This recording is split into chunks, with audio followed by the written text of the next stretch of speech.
Podtacular, the unofficial Halo Universe podcast presents episode 528, Operation Supply Drop, recorded live on February 18th, 2016.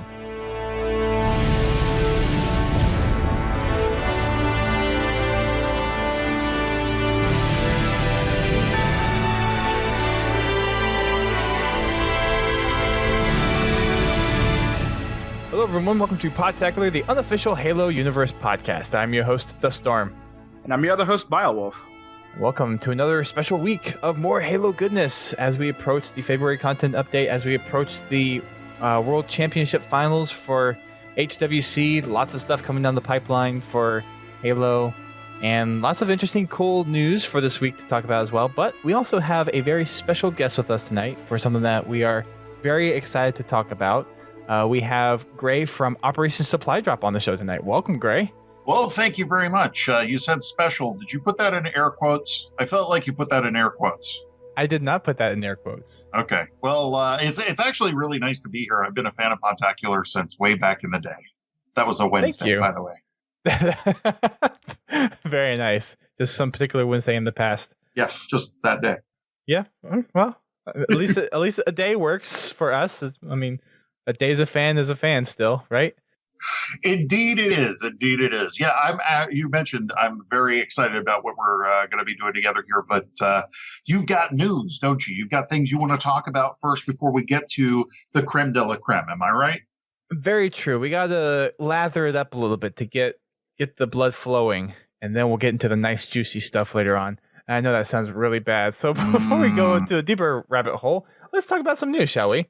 Lots of little things going on this week. Lots of things in the Halo community. Lots of things outside the Halo sphere, in a sense.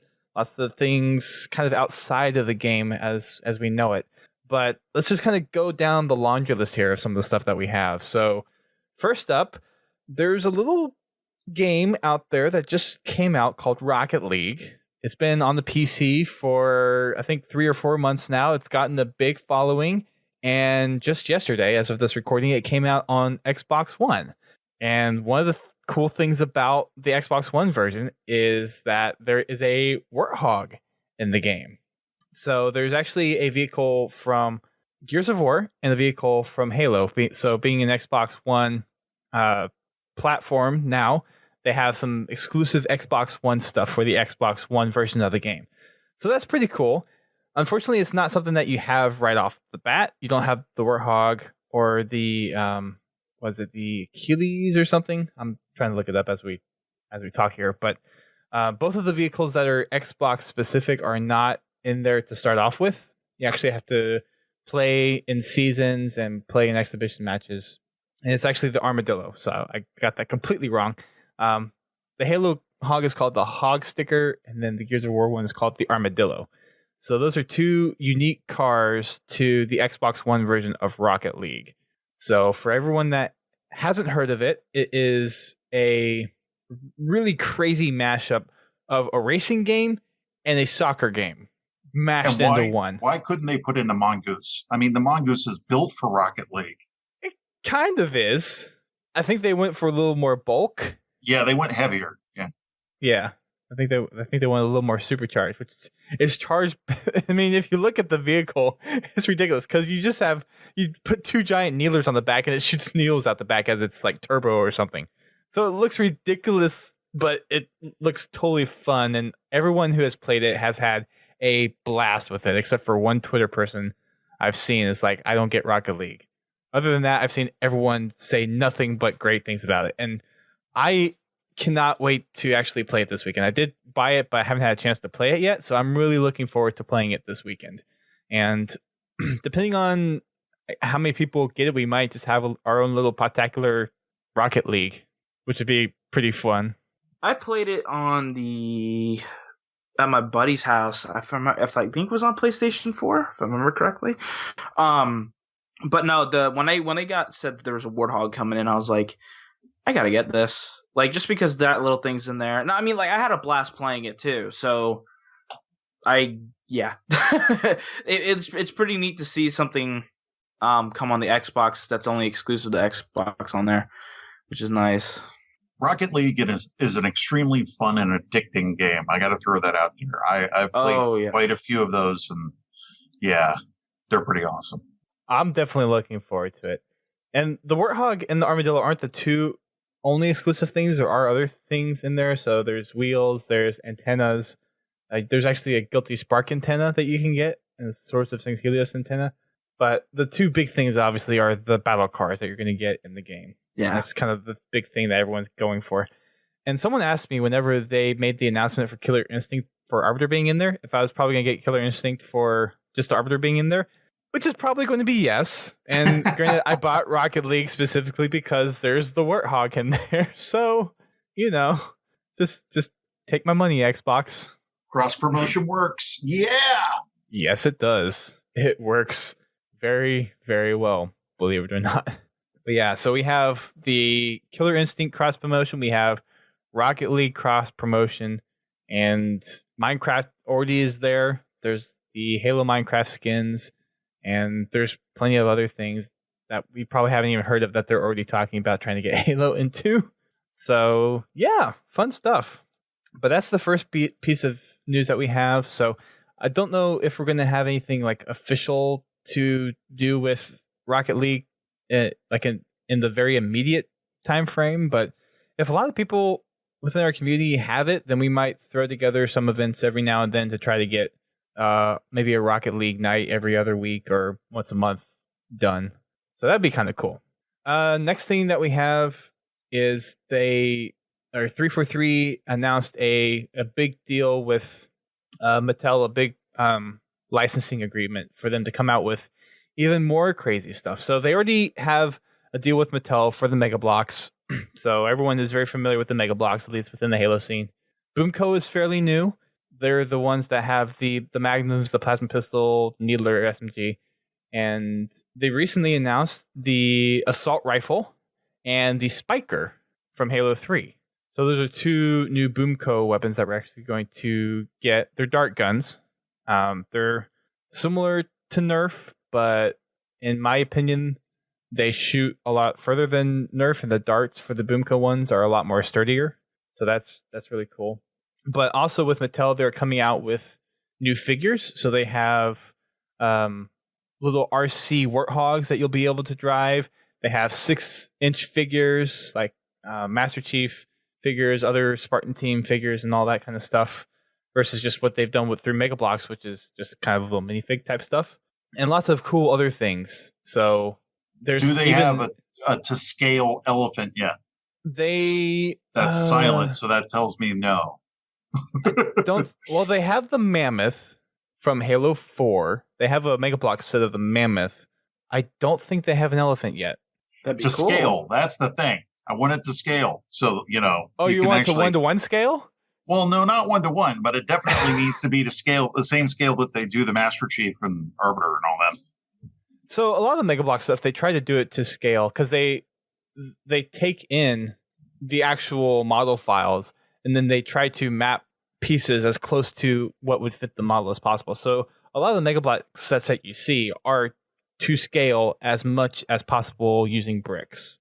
I'd love to see an elephant. That's all I'm saying. That way you could flip it upside down and just, have a yes. It'd be cool that if there was a sticker that you put on the side that says, press X to, wait, what, how did you do that? That you just put on the side of it. Warning, boys and girls, I played Halo 2 for a long time, so there are going to be a lot of references like that. So if you don't understand what we're talking about, Google is your friend. That it is.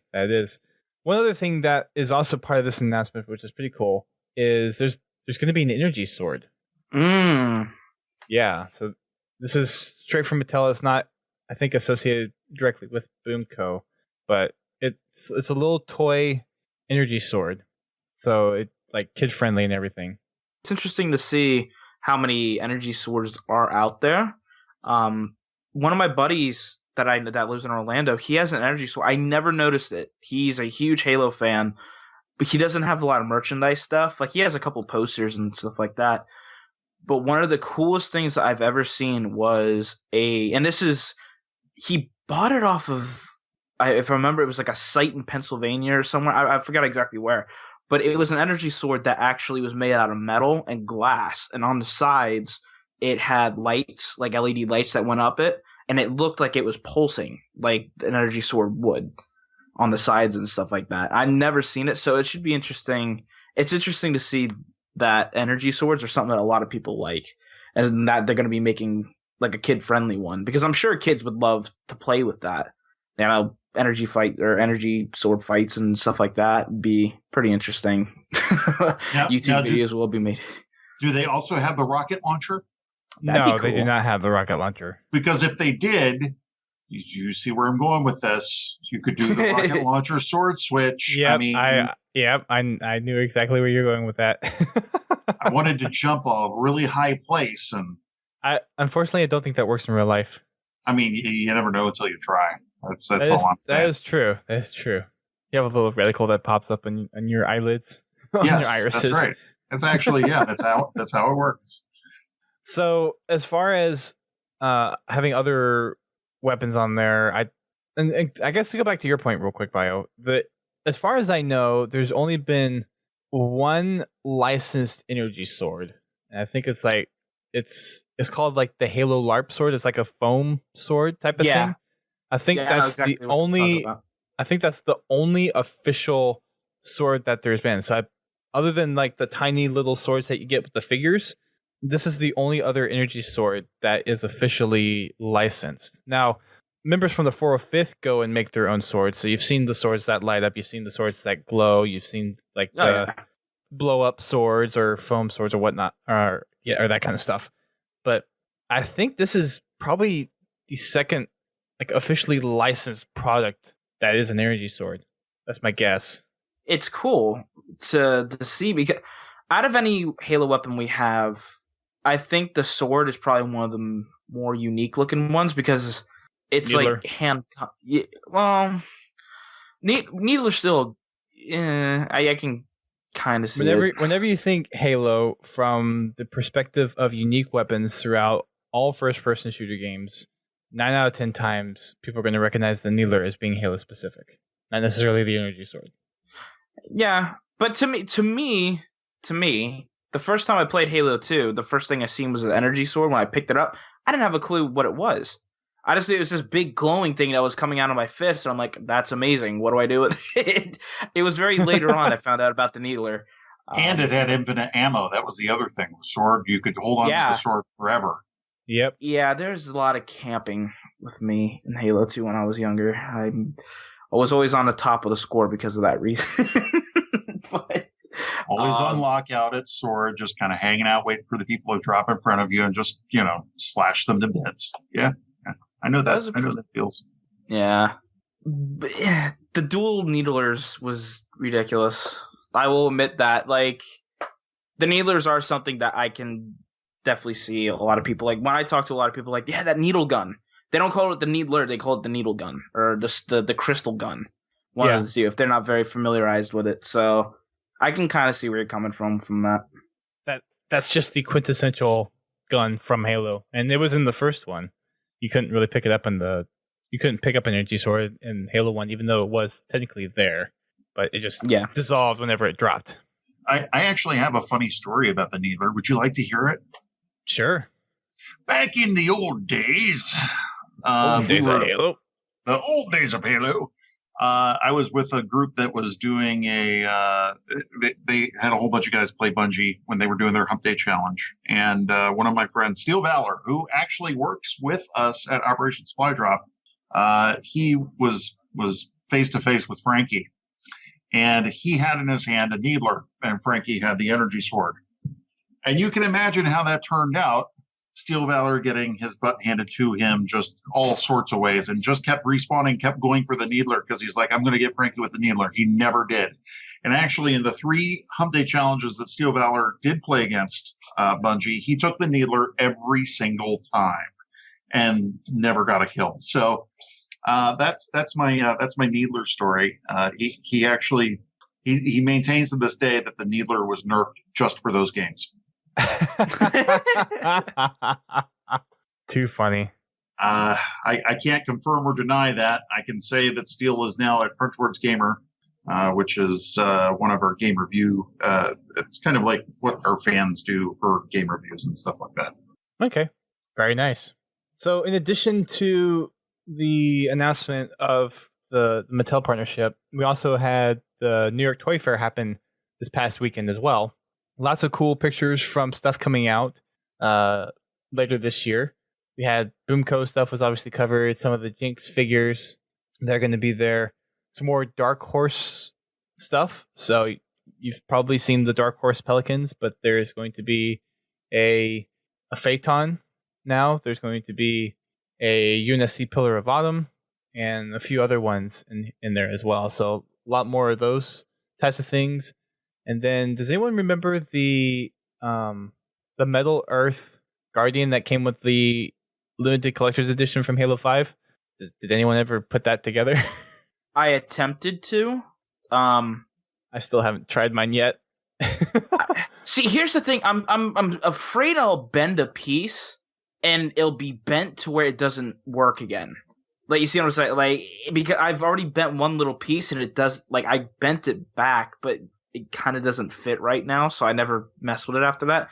My, our buddy, our real life friend, one of our buddies, is another Halo fan, and he bought the limited collector's edition. He put it together, and it looks sick. Looks really cool. So they're coming out with more of them. They had a Warthog one that you could get separate from the one that came with the limited collector's edition, the Guardian. But they're coming out with a Scorpion and a Phaeton that's Middle Earth as well.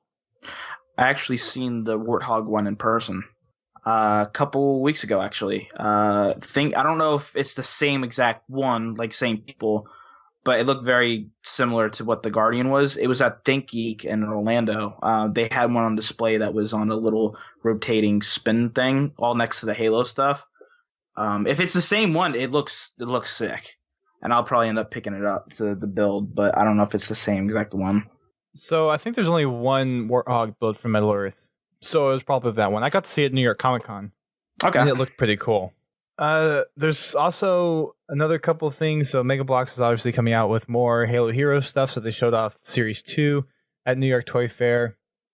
There is more Kudabakaya and a couple other those like figure stuff that like the really high end figures that a lot of people are very familiar with, at least in the collector's world.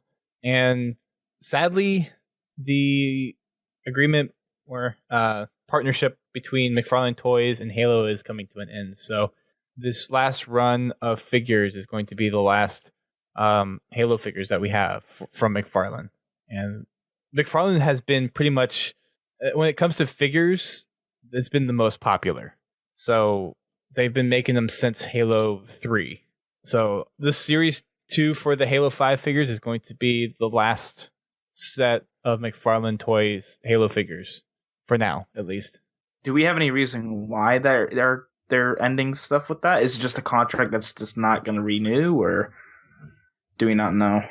I mean, we don't know what's going on behind the scenes, like what agreements there have been, what terms of contracts there were, or anything. They just said that in their little recap for New York Toy Fair that they are that Todd McFarlane is not going to be making any more Halo stuff after the second series for Halo 5. That kind of sucks. I like my McFarlane toys. I have a bunch of them, so that kind of sucks. But yep. It'd be interesting to see what else takes its spot. Well, we have the other, toy people that were coming out. I don't remember their names exactly. But it should be interesting to see. Well, there's definitely a lot of cool stuff coming out, especially with the Mattel agreement. So, and Mattel is a lot more than just Boomco and Mega Bloks as well. So we're going to see some new cool Halo stuff. Like the RC stuff is pretty cool. I will probably get my hands on some of those as well. I don't think we covered this last time. I don't think it was officially announced yet. I think because it was in last week's update, and the updates come out on Friday, and we do the podcast on Thursday. We really need to change that. But anyways, the February update has a name. It is the Hammerstorm update. And with it, we are officially getting Griffball, Assault, and Fiesta Slayer. So 3 new game modes. And judging by the wording of the update, we are going to see those as matchmaking playlists. Sweet. Yes. So that's going to be a lot of fun. Griffball, I know, is super excited, super ecstatic that they're finally getting Griffball support 4 months after the game has been out. But nonetheless, it's great for them. And it's going to be... I'm sure we're going to see some pretty amazing stuff because we have the Spartan abilities now in Halo 5. We've got some cool new concepts that the Forgers can mess around with. Lots of cool things. So it's going to be interesting to see how Griffball evolves with Halo 5. So I'm really excited to see what happens. This is going on a little bit of a tangent. I don't mean to do it, but something that I kind of thought about. You remember how we were talking about assassination stuff with the hammer last week? Yes. Something that I thought would be really interesting to see was a hammer ground pound type situation. Like, say, for instance, you like jump up or something. I don't know exactly whatever situation is where you get in the air. Instead of doing the traditional ground pound, you would have a hammer in your hand. You would sit there and ground pound with a hammer. I thought that would be pretty interesting to see.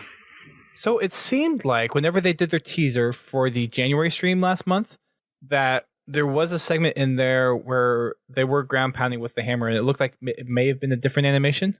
Okay. I think. I could be mistaken. I could be very wrong. But it wouldn't surprise me if the hammer got a special assassination, because I think the sword has a special assassination, doesn't it? I don't know, because I tried doing an assassination with a sword today in Arena, and I just did the irregular assassination move. And Okay, I have the maybe sword it in my doesn't. hands. I don't. And I tried it multiple times because I was looking at that today. I'm like, I don't usually have the sword. Let's see if it does on a special assassination. It just did me stepping on the dude's knee and snapping his neck with my foot. So, Okay. Erkibu is saying yes, the hammer does have a special assassination. okay.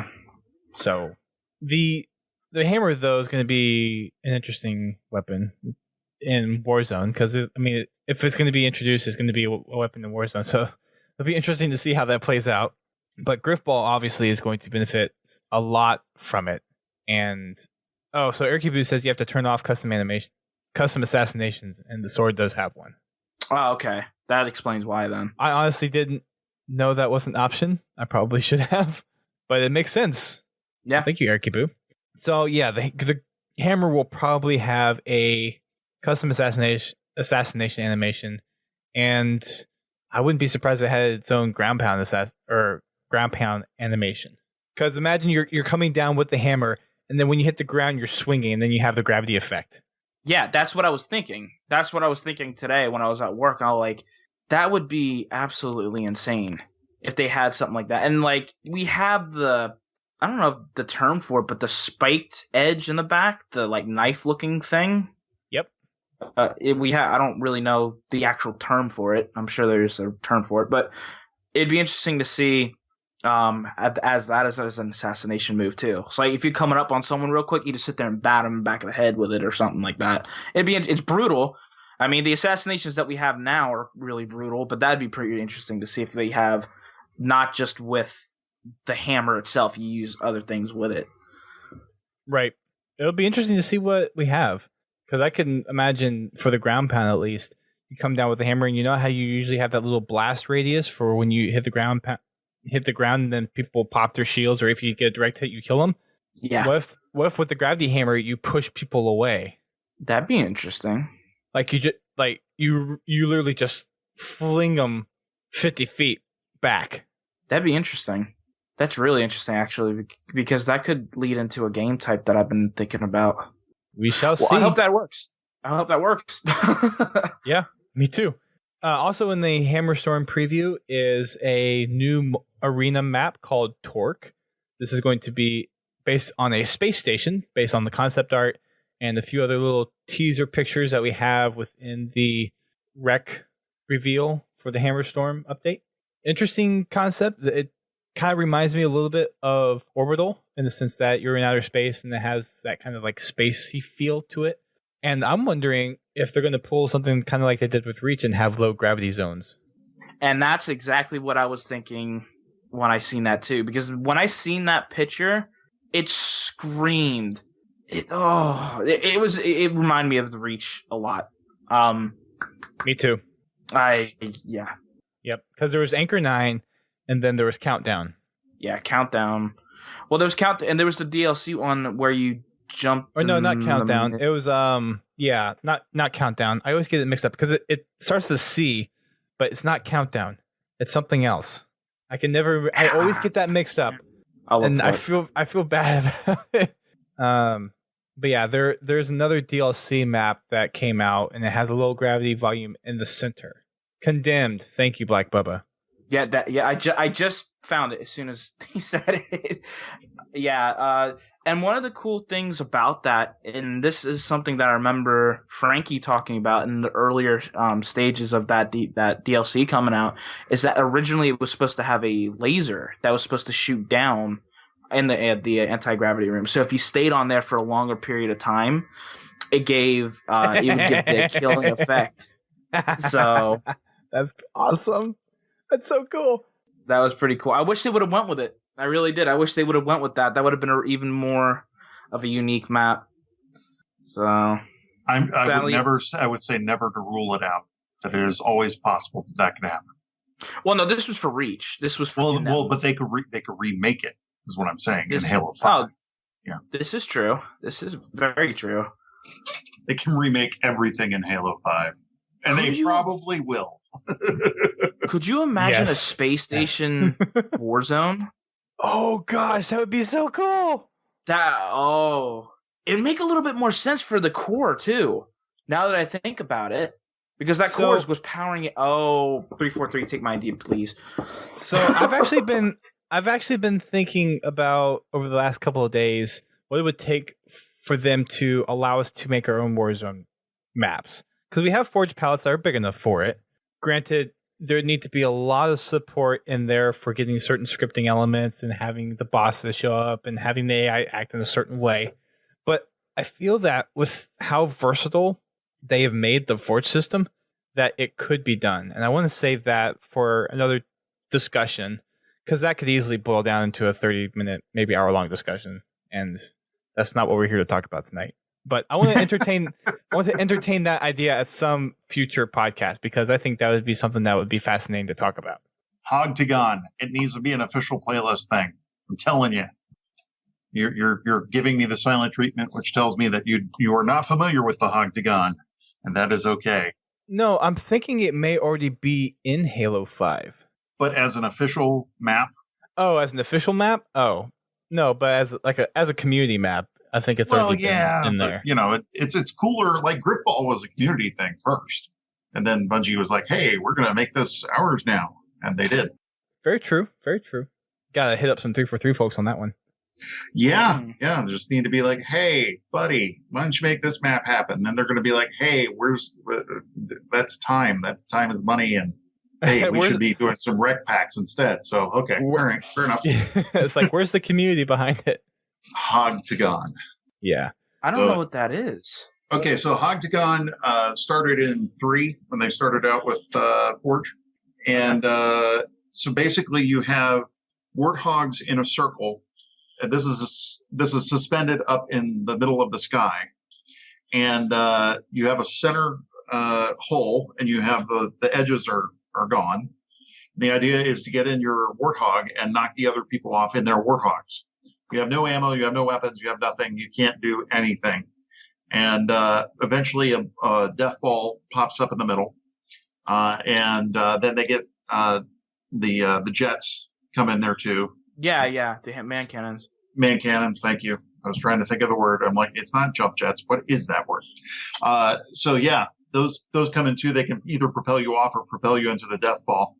Hogtagon is a fun game. I played way too many games of Hogtagon. That actually, it was a Halo 3 classic. Yeah, now that it evolved into a couple different things now. It has a lot of different forms now. Yep. Yeah, one of them, if I remember correctly, was with God's Regret in Duquesne 23, was when they did the circus version of it with Alley Tornado, if I remember, if that was the name of it, right? In Reach, to where it was a circle. It was a giant circle, like a tornado effect that you were like driving on the sides, and it was the same idea. It was throwing stuff at you to constantly dodge and weave, and that was really, really cool. So I see. It's interesting because I didn't play that in 3. I played the altered versions of it in the later Halo games. The guy who made the Trash Alley is what he called it. He was a friend of mine, and he came up with this. I'm like, dude, so the whole point is not to get blown off? He's like, yeah, but you're going to have stuff thrown at you like warthogs. I'm like, so can I get in the warthog? And he's like, well, no, we're going to stop you from being able to do that. I'm like, oh, this is really going to suck. Yeah. It did. Tends to, at least on the first few goes, and then you learn the spawn timings, and you know how to dodge certain things. You realize there's a scorpion coming, and you're like, okay, that's it. I've got to go find somewhere to hide. Right. And Dust, that kind of evolved into Speed Halo too, if you kind of think of it. Just a very different version of it. It's kind of the same idea, except you're just the infected form of it, and you kind of bring people over. You're trying to dodge one person. I mean, granted, you can't really control it. It's kind of nuts at that point, especially when you hit to like 4 or 5 iterations of going down the loop. But right, it still seems very different, though. It's different. There's similarities, but it's still kind of. It's a very different game mode. But even just based off of Hogtagon, there's been a lot of different variations off of that, and we've actually made a few. And like, there's a lot of different maps, because I think the big popular one right now, I forget what the actual name of it is, but it came out in Halo 4 and then it got remade in Halo 5. But you have the 4 squares, and then every minute or so, a new hazard gets added. Mm-hmm. Mm-hmm. Oh, no, okay. so like in Halo 4, remember it had the 4 kill balls that would come, roll into the middle, go down the middle, and that would happen every 30 seconds. Yeah. And then you had the gravity lifts that popped up at 1 minute, and then you had I think trip mines trip mines spawned at like a minute 30, and then 2 minute was another set of gravity lifts, and it was hectic, to say the least. I got to be honest with you, I didn't like Halo 4. I did not like it. Also was not a big fan of ODST. But I like Halo 5, because Halo 5 seems to be more of a throwback to the Halo 3, Halo 2 types of games. Is it just me? ODST is my favorite Halo. So everyone has their own sorry. opinions. Everyone has their own opinions. So. Yes, and I'd agree with you, but then we'd both be wrong. Oh, I personally nothing. I personally love Halo. I personally love Halo 3 ODST. Halo 4 is definitely kind of like down near the bottom of Halos that I like. Halo 5 is definitely up near the very top, if not the top, because I think it brings, like what you said, a lot back from. It's been compared a lot to Halo 2. I think there's a lot of Halo 2 and Halo 5. Now, when you say ODST and 3 and stuff like that, are you just going with it as a game standpoint, story standpoint, multiplayer, like how, or just talking about it as a bundle? So I like the story, but it's a little hackneyed. Halo, I kind of, after Halo 2, the story was kind of done for me. I mean, Halo 3 was good, but then it was, the story just kind of kills itself afterwards, to me. That's just me. So matchmaking is where it's at for me. I love matchmaking. I love going in and meeting new people and playing weird custom games and stuff like that. Unfortunately, in Halo 4, I didn't get any of that. It was all the pre-made stuff, and it was. I'm not saying it was all pre-made. I'm saying the prevalent thing was to go play pre-made games, pre-made game types. I just didn't like it. It felt more like it was trying to be Call of Duty than it was trying to be Halo. And I got the same kind of feel with ODST, like they're trying to be Gears instead of trying to be Halo. And when they're trying to be Halo, they're great. But when they're trying to be other games that are popular at the time, I don't like that so much. And that's just my opinion. But I liked it better when they were just being true to themselves. I think 343 has finally gotten their footing in Halo 5, and they're able to take the mantle on the franchise and go forward with it. But I mean, Halo Wars, Halo 4, Reach to an extent. These are all games that I don't really think added that much to the Halo game. But again, that's just me. It's interesting you say that because, and like you said, everyone has their own opinion. But it's interesting you say that because as Halo 5 goes story-wise, and thus we've been going on the story thing for a little bit, and we constantly pop on this topic every once in a while. But as a story standpoint for Halo 5... I like Harry Potter better. I read something popped up on Twitter for a second, it said Harry Potter on it, but for Halo 5... For Halo 5, it's interesting because I did get a vibe of old games. I will say that much right now. It did have that little, that vibe. And, like, especially when I was playing certain things with, like, and we were talking with the developers about it, it was just interesting because, like, the first thing I picked up on and it gave me that feeling was the music. The music was something that triggered that, oh, this is going back to where Halo 3 was. Because the very first thing of Halo 5, anything Halo 5 music related, was the Gregorian chant. That's the first thing I heard with Halo 5, and I was like, oh, they're kind of going back to that. And it was interesting to see that they were bringing in old things and new things and kind of intermingling with them. I don't think personally they've hit that mark just yet with the story. I think they, especially after we heard Dust help me with the name of the writer, Brian Reed. Brian Reed. I don't necessarily think he's doing things for Halo as of right now. I just didn't care for the story in Halo 4. Halo 5 was better.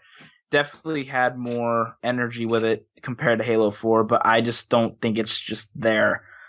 It's interesting. The story of it is really interesting. It's as a campaign, it just doesn't fulfill what I wish Halo would be as of today.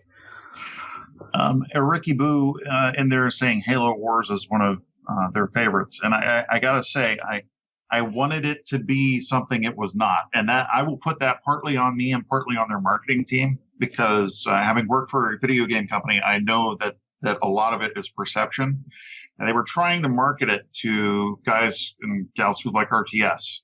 And I love RTS games, but that didn't feel very RTS to me. It felt like kind of a Halo knockoff RTS, and I'm not really.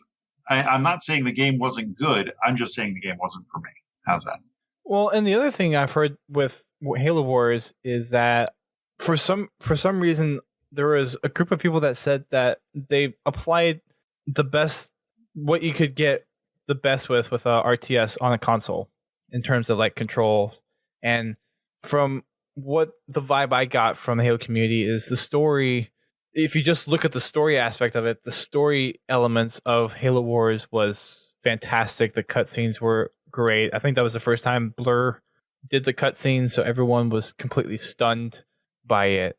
But as far as like, depending if you were an RTS player or if you were strictly knowing Halo with first-person shooters, like it seemed like a lot of people struggled with the gameplay aspect of Halo Wars.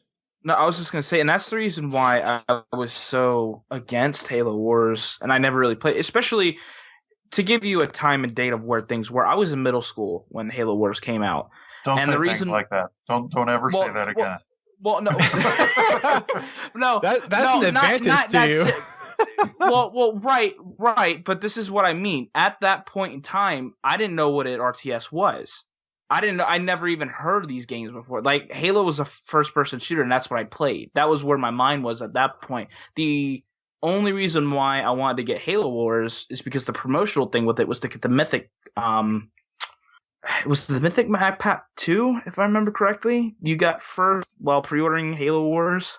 Yeah, there was a special pre-order bonus with it. Yeah, it's kind of like the pre-order bonus they did with Crackdown, where you get to be in the beta. I mean, I've never liked stuff like that. And let your game stand on your own.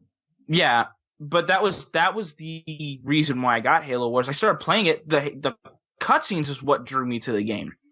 it was cool, especially learning about the Halo lore and learning about different things and going in and getting new experiences with things and connecting certain things with like the past Halo games. It was a really unique experience, but I just didn't like the gameplay of it. I didn't like that whole, you control your troops and that kind of stuff. It just wasn't there for me. And I think that left like a bad taste in my mouth and never really wanted to go through with it because Halo to me is a first person shooter, and them kind of going to that kind of changed things up a little bit. And for me, it kind of shook me up. And to be fair, gave Halo Wars. Most RTSs are not on consoles for a reason, and that is that there's usually too much going on the screen for you to be able to navigate with your controller. That said, I'm not saying that there are not any good RTS games for consoles, but the majority of good RTSs are going to be on a PC or, in the rare case, Mac if Blizzard makes it. So I thought Halo Wars was a good attempt, but I didn't feel it. And to be fair, I didn't watch any of the cutscenes. I usually just go jump into gameplay, and I don't worry about the story so much because I want to go play the game. I don't want to watch a movie. And sometimes I feel like watching a movie, and I like it when they put the cutscenes where you can go back and rewatch them. That's always fun. So that may be why I was not feeling it so much. I'll have to go back and look at it again. Maybe I'll have a second opinion on it. Well, the other thing I've heard too about Halo Wars is because it was on the console, the one thing I heard over and over again was that for a console RTS, it had some of the best controls. It was built for the Xbox, and that was great. But still, it was limited in what it could do to make it a true RTS. That's just one of those things where, hey, they tried it. They're coming out with a Halo Wars 2. Hopefully that'll be Windows 10. I mean, there is that whole push for cross-compatibility now with Windows 10 and Xbox, and I think they're trying to make it to where you can use keyboard and mouse with Xbox One for certain games if they allow it. I think they're trying to do that. Yeah, that's already been out, hasn't it? If I remember correctly, that mouse and keyboard support's been a thing.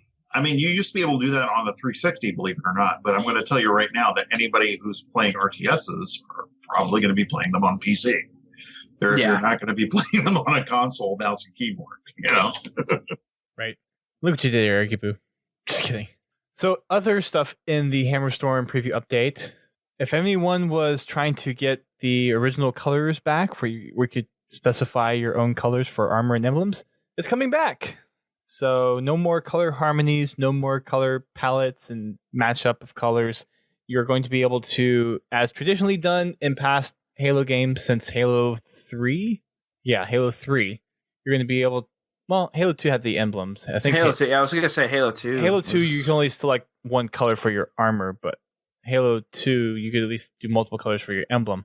But you're going to be able to do primary, secondary, tertiary colors for both your armor and your emblem.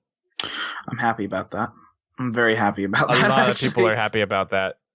The only thing that I really hope that they bring in is bring all the colors that have the mix, like the ones that you can select for the 3 colors on the emblem. Bring those in as well, because there's colors on there that I really like the one that I use all the time is the really bright, vibrant blue and purple color. I really hope they bring those over as well, not just the same colors that we already have for our armor. So we have more colors in here than we did even in Halo 4. So we're the color palette is going to be 60 different colors. Ooh. Okay. Yeah.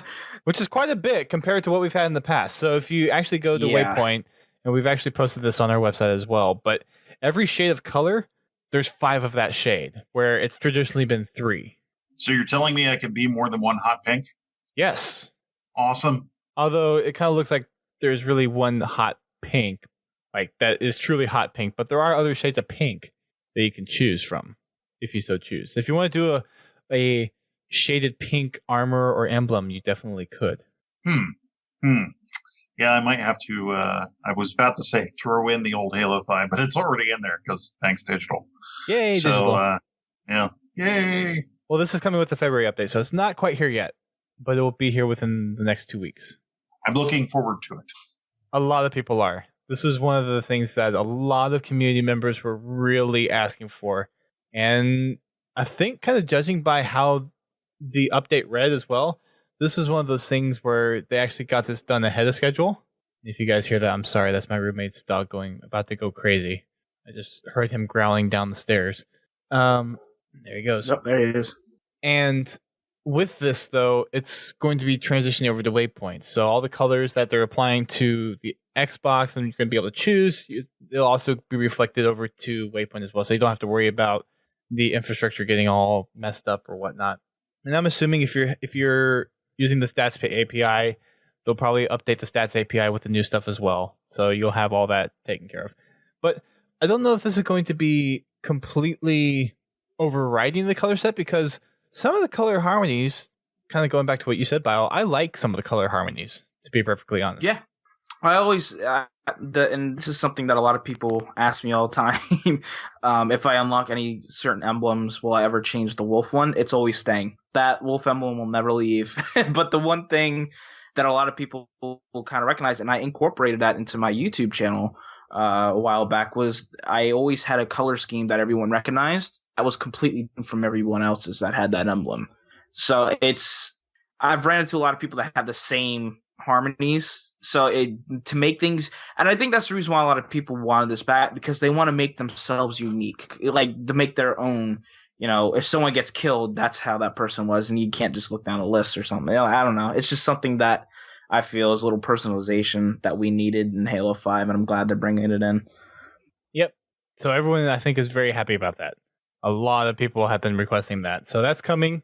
There's also 48 new Rex, including the Gravity Hammer, Hammer Time Stance. There's, I think, 1, 2, 3, 4, 5, 6, 7, 8 new armor sets. We have the 3 game modes. Something else I forgot to mention is that with the game modes that we're getting, there is also the ability to create oddball and ricochet custom game modes. Yes. Yes. We've been needing that for a while. Griffball, Assault, Oddball, and Ricochet have all been built off of this new ball mode. Air quotes, ball mode. And there's going to be a lot of different custom options in there. So being able to, whether or not you can toss the ball or not toss the ball, having certain characteristics with the ball, and lots of other cool things that you'll be able to do and change up these game modes. So again, the way this is worded and organized, it makes it seem like Griffball and Assault are going to be playlist game modes, but then you're in custom games, you're also going to be able to create Oddball and Ricochet game modes as well. It's just interesting to see that they're calling it a ball mode. That way you can make own different variations of it. Usually we just have like an oddball, and we kind of make things off that, Ricochet, Griffball, different things. It's just interesting that they're calling it a ball mode this time around. And it makes me wonder what else we can do with it and what else we'll see evolve from it. We shall see. It'll be interesting to find out. Scrappy Knight was asking about random weapons, and Fiesta mode will allow you to do random weapons, I believe. I think that's the whole point of having Fiesta mode in there. So yes, random weapons is coming. So true Rochambeau. I actually had a favorite game type. It was capture my my ASS, because I don't know if you guys curse on here or not, but we bleep it if it's nefarious. Sanctuary, Fiesta weapons, Warthogs on, random start. That was the game type, and that was the shizzle. You've got to play that if you haven't already. Sanctuary. Interesting. Why Particularly Sanctuary? Because it's such a small map, and there's such an obvious choke point there. You're going to have people starting in with rocket launchers and lasers and stuff like that. So being in the middle is not going to be advantageous, but then being on the side isn't going to be advantageous either. Oh yeah, it's capture the flag. That's the other part of it. So that makes it even more fun. So you're actually trying to get the flag. When you actually have the flag, you are invisible, but the flag isn't. Why? Because reasons. Yeah, I've heard about that before. Yeah, because reasons. That's why. Because reasons. Borderlands reference. Anywho. So yeah, so there's going to be, in addition to those, there's going to be a Griffball emblem. There's going to be a new set of weapon skins. There's other emblems as well. New stances, visor colors, assassinations, all that fun stuff. There's a legendary wreck in there, which people have been trying to speculate on what it could be. And the way that it looks, it might be another mantis. Kind of the way it's faded out, it almost looks like a Star Wars. It's not. Which one's this two-legged one? Is that the AT-AT or is that the big one? The AT-AT is the four-legged. Yeah. And then the what's the smaller one? It's the ST-AT, I think. The ST-AT. So yeah, it kind of looks like that if you look at the rec teaser for February's update. But that's just was something interesting. But that is everything that we're gonna have for the Hammerstorm preview updates. That is the 3 new game modes with the 2 other game modes that can be configured with custom games. Then there is the new arena map called Torque. We have 48 new recs and the true colors for your armor colors and your emblems. So lots of cool stuff. And then there's going to be bug fixes, UI fixes, and all that fun stuff. Which there have been some pretty cool UI fixes that have been coming out in the updates. So 343 is doing a very good job of implementing stuff that we have been asking for a while. So got to give props to 343 for turning around some really quick updates to the UI, to the menu, and they've been very helpful. So kudos to you, 343. Keep up the good work. I don't know if we should praise them too much because then they'll get cocky and then they'll not want to keep doing their job. Yeah, right. Is that just me? I know. We gotta be a little careful, I guess. To me. Gotta be a little careful, I guess. A couple other things. I think there's 3 more things before we jump into our main topic. But the Latin American Halo World Championship finals were this past weekend, and congratulations to Chosen Squad for taking the top seed. They will be coming to the States the middle of March to compete in the World Finals, which is happening on March 19th and 20th. Qualifying rounds happening between March 15th and 17th. And I'm hoping to make it out there. They haven't announced where it's going to be yet, but I'm hoping to be there to cover it. So that means the North American regional finals are taking place this weekend, February 19th through the 21st. And there's going to be 8 teams going forward from here on to get the 8 places out of the 16 that's going to be for the finals, the World Finals. So make sure you catch that action this weekend. It's going to be broadcasted, of course, on MLG TV and Twitch, Halo's Twitch channel. And yeah, congrats to Chosen Squad again for making it, along with the other teams that have already been selected for the finals.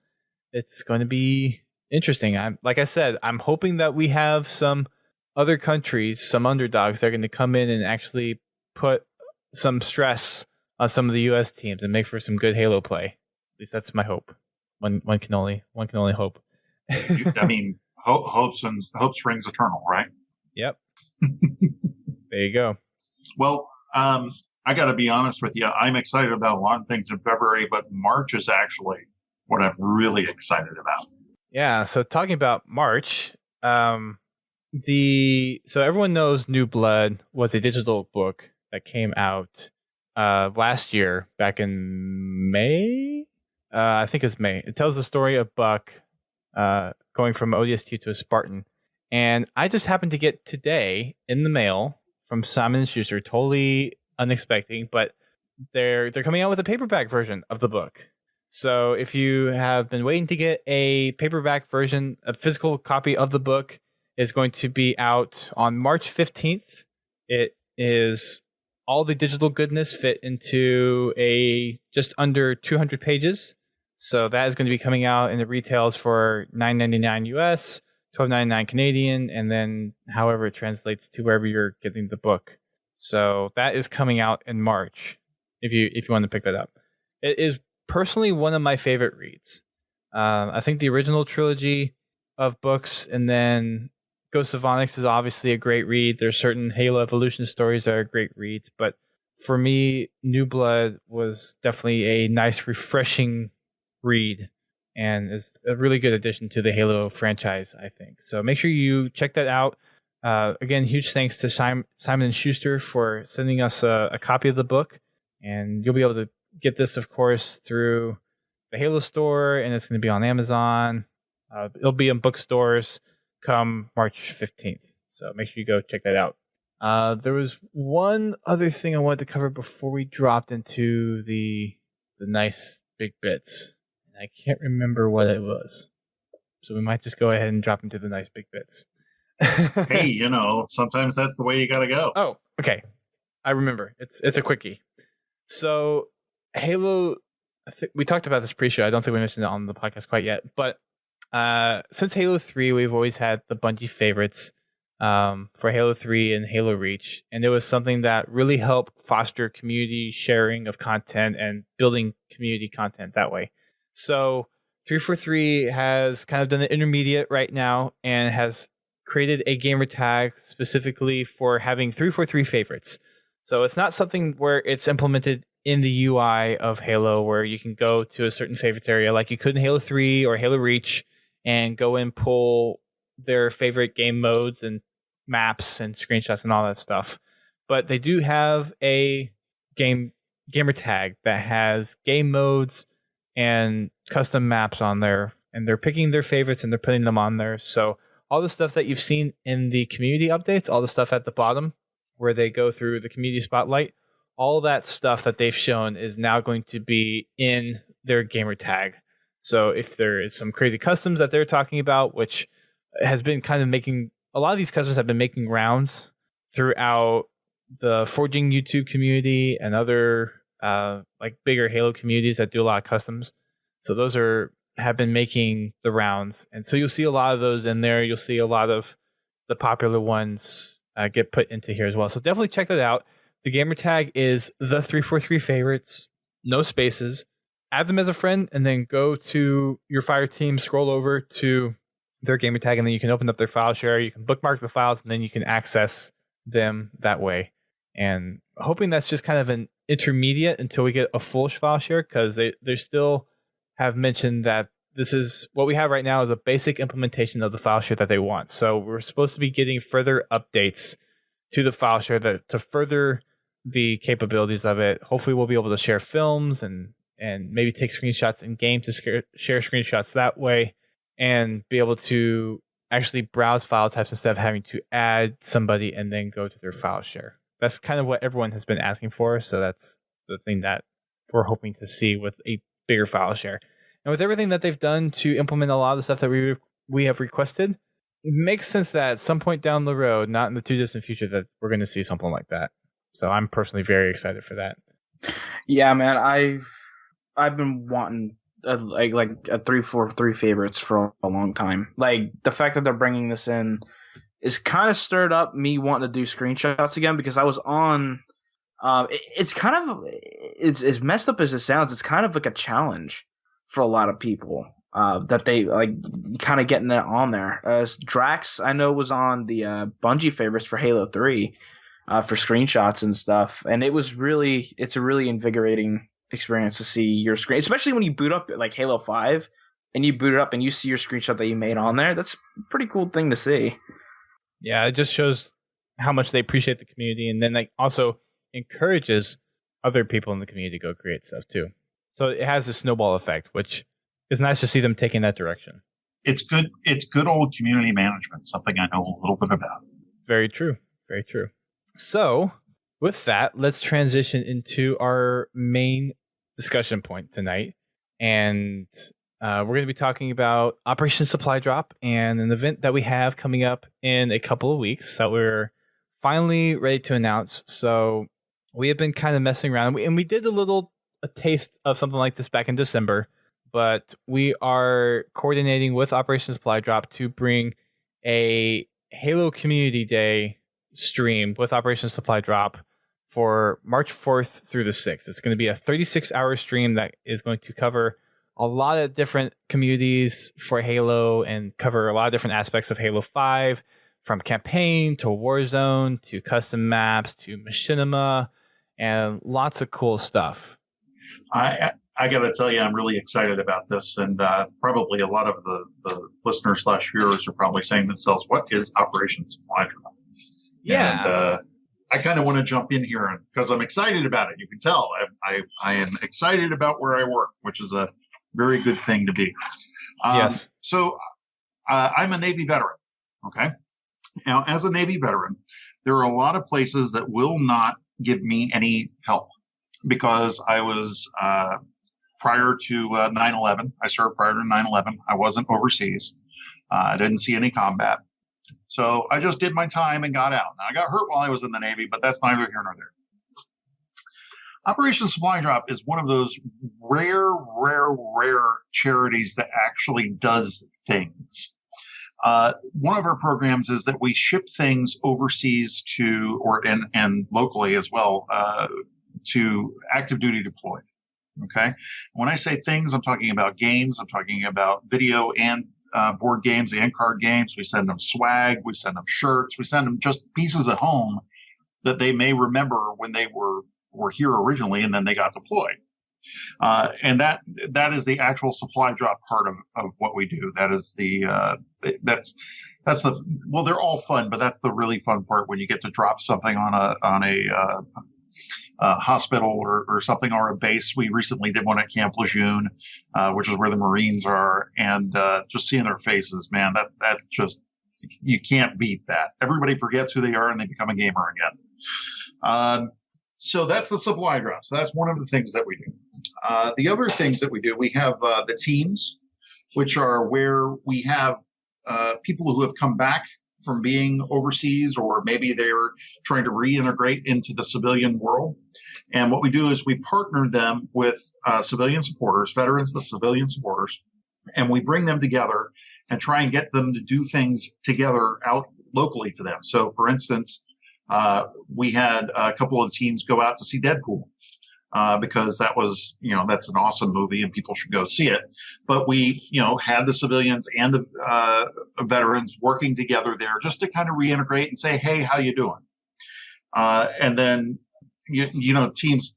So that's a special thing for me. I really like the teams. But the thank you deployments, these are once in a lifetime VIP experiences for special veterans. And when I say special, I'm not talking about just the people who have lost limbs, because yes, absolutely, those people are indeed special. Those people do deserve recognition. However, there are a lot more invisible wounds out there than there are visible wounds. And every veteran who has served has earned my respect. And so what we try to do is we try and give them some kind of thank you. And I say this a lot to people, and it's starting to get on message here a little bit. It's one thing to have a "We Support the Troops" bumper sticker, or have a green light bulb or a yellow ribbon, or maybe you hang your flag every day. But it is an entirely different thing to actually step up and do something, because lip service really doesn't help much. We get told we support our troops, but my next thing that person is going to say is to be saying how. How are you supporting the troops? What are you actually doing? And some people don't do anything, and that's okay. That's all right. Not everybody has to do something. Our big thing is we want time, and then we want money.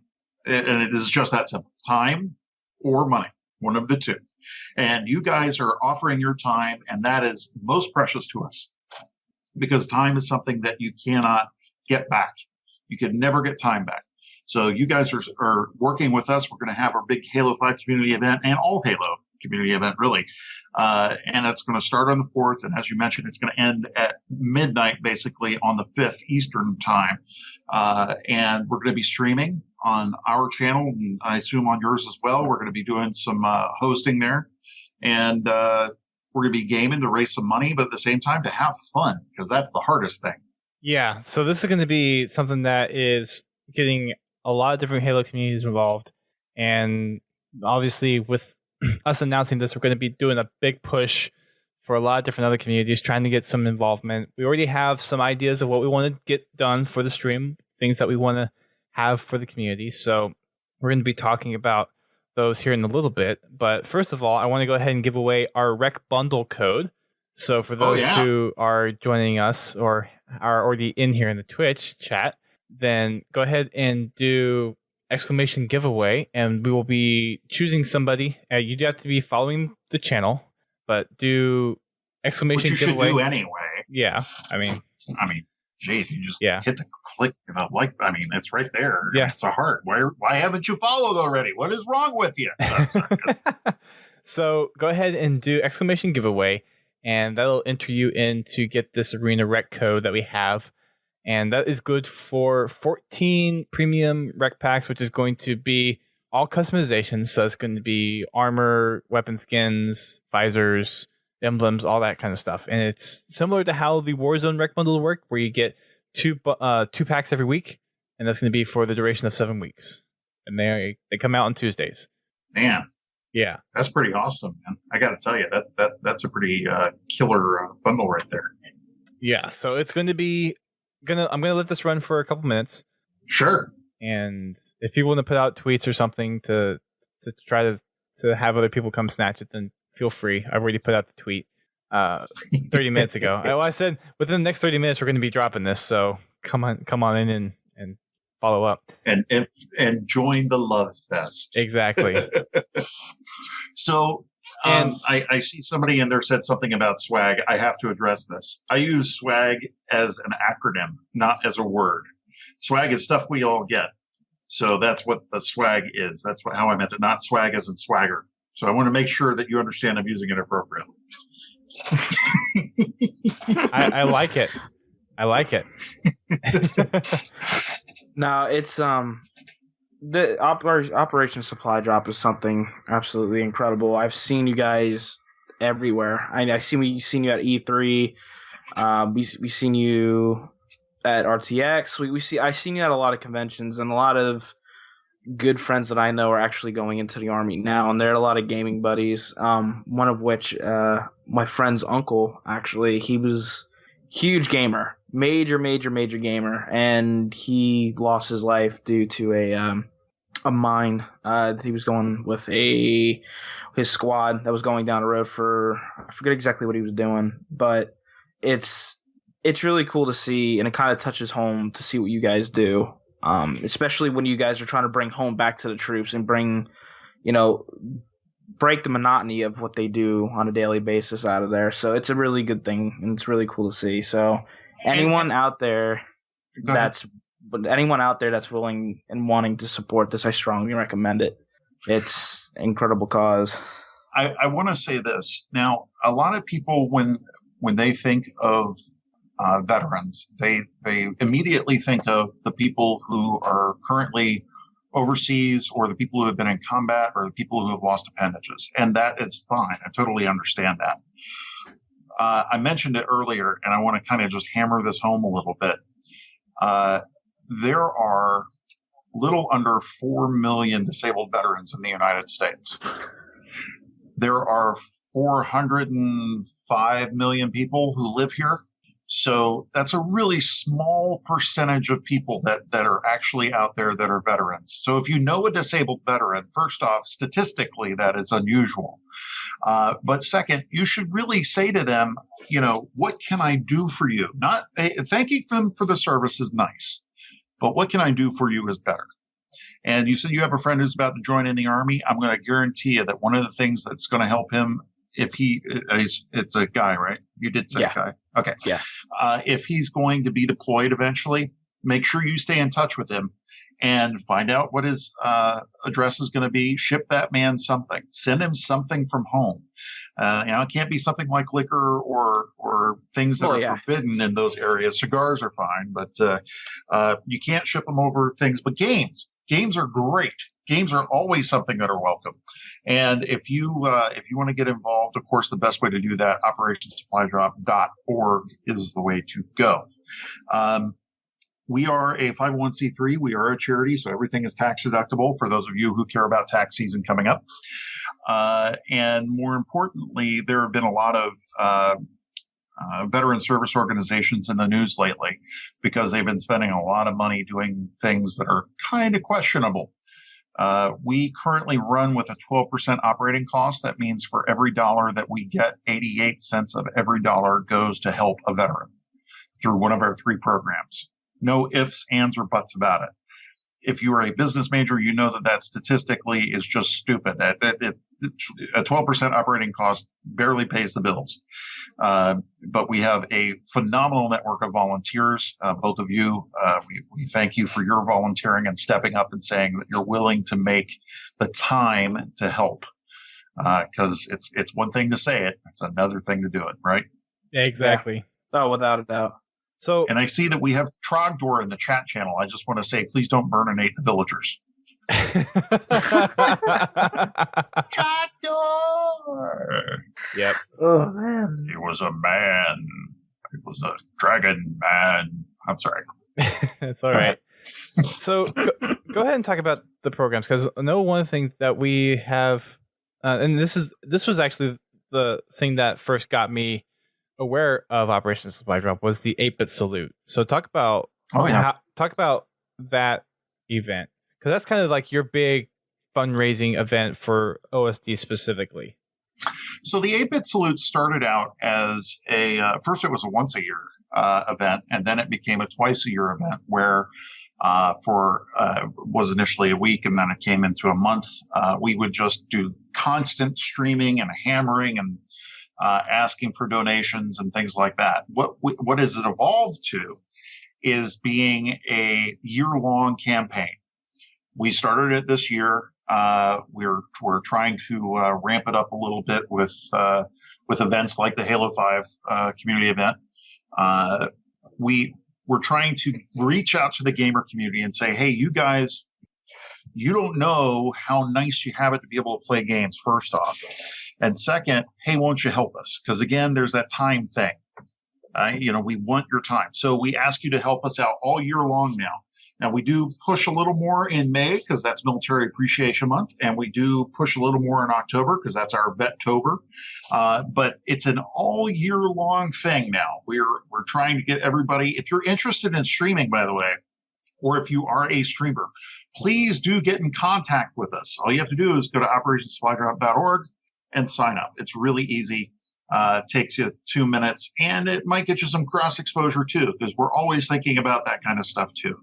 But more importantly, we get the fun out there. We get people having fun. We have a military mil-spec gaming team that is all veterans, which I am a part of.